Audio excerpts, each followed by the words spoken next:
Hi, I'm Sandi Genovese, and today we're going to make a scrapbook that's kind of a dimensional scrapbook that involves recycling. I came across this old desk calendar, and this actually has been recycled into a scrapbook, but this is a smaller version. Let me show you. You've probably seen these or used these in your office. It's just the simplest way of, normally there's a whole series of paper pages that as each day happens, you flip it over. And then when the new year comes, you take those papers out and you put new papers in. I did go to my office supply store. I don't remember now if it was Home Depot or Staples, and I found you can still buy these and they're very inexpensive. So if you don't have one laying around and you want to make this project, it's not a difficult thing. It's much less expensive than buying a scrapbook, I'll tell you that. It was like under $10. But here is the one that I created using my my old recycled desk calendar. So if you look, you can see that I've just created pages using the pages from the book. You just use these as a guide in order to see where to punch the holes. And I have what looks like, I don't know, almost like a title page, or it could be an index. It can be, whatever information you want to sort of introduce the scrapbook.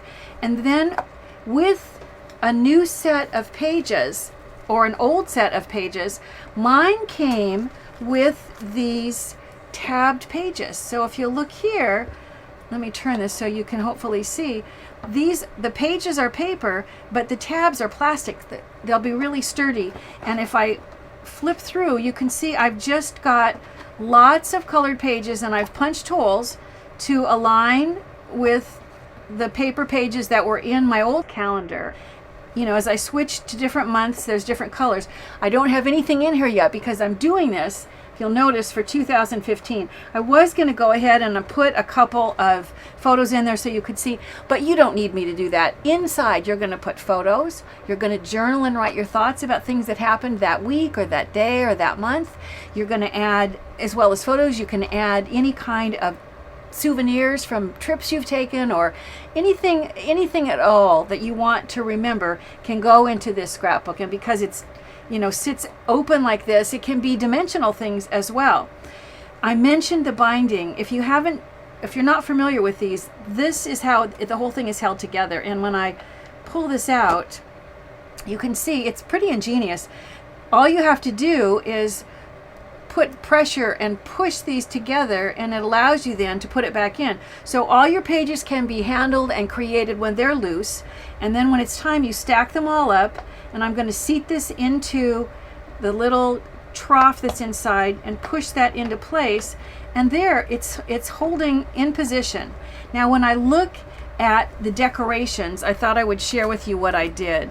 First of all, if you're not familiar with the Smash books, I don't know if I've ever actually completed a Smash book, but I love all the little embellishments they have for the Smash book. So these are supposed to be little post-it notes. They only have adhesive on the end, but I added adhesive the whole way. When I wanted yellow and I didn't find yellow, I went ahead and I just made one by hand to just create this pattern on the front that says that inside you're going to find things about holidays, you're going to find my thoughts, you're going to find things. It's a great place to list everybody's birthday so you don't forget birthdays every month.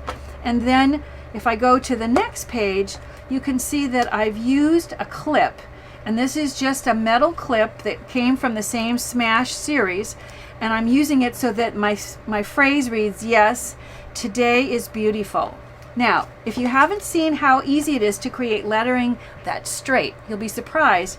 That's not a difficult thing to do. If you look at the table, I used vellum stickers in different colors in order to write out the word today, and I'm going to bring this up toward me so I can show you what you do. You put it together while it's on this backing sheet. You just use an open spot where you've already used all the letters in order to write out your phrase or your word, and you make sure that you overlap the letters in at least one spot. Then all you need to do, I'm going to turn this so that I could start at the top, is curl the backing away so that the stickers are going to pop up.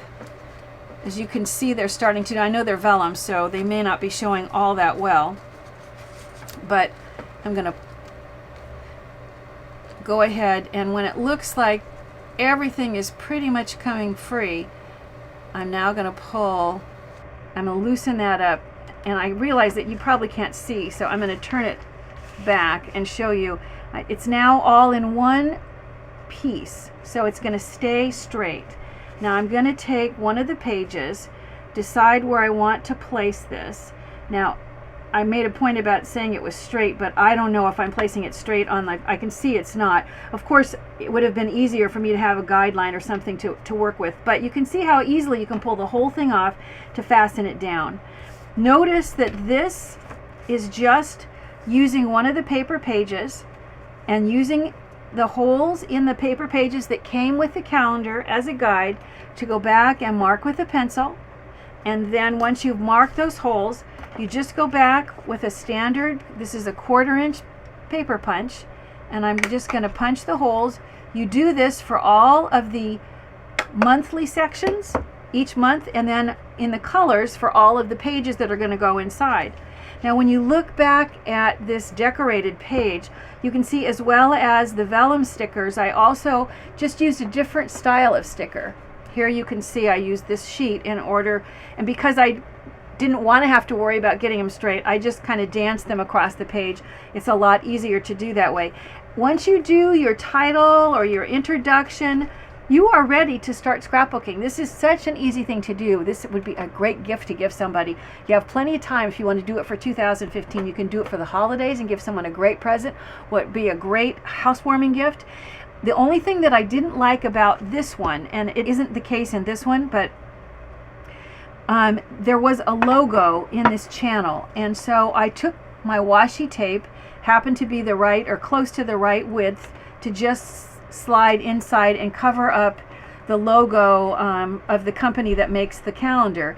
I'm not crazy about how the red got a little darkened by sitting on top of the black, because you can see through the tape. So I think I'm probably going to pull this tape back up and put white behind it and then tape over it, but still to cover over the label that was inside. The other thing that I wanted to share with you is on this cover, the other thing that I did for 2015 is I just used my stencil, you can see here's the 5, as my guide to be able to put the year for the rest to complete this cover page. You know, whether you have an old desk calendar sitting around, or even if you have to go buy a new one, you are sure to love converting it into a super scrapbook.